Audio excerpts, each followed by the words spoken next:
নমস্কার সবাইকে। আমার এই প্রথম রেসিপি ডিমের ধোকা। আচ্ছা, ডিমের ধোকা এই নামটা আমার দেওয়ার বিশেষ কারণ, বিষয়টা ডিম কিন্তু দেখতে একদম ধোকার মতন, হঠাৎ করে বোঝা অসম্ভব।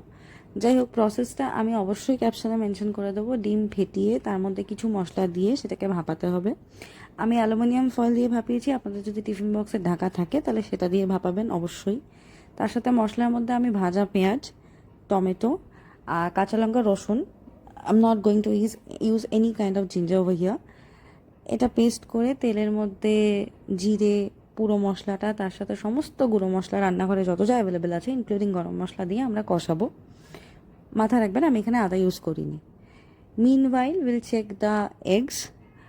এবার এটাকে আমরা জাস্ট চেক করার জন্য 7-8 মিনিট ভাপালেই যথেষ্ট। কাঁটা চামচ জাতীয় কিছু দিয়ে প্রিক করে দেখবো, দ্যাট শুড কাম ক্লিন।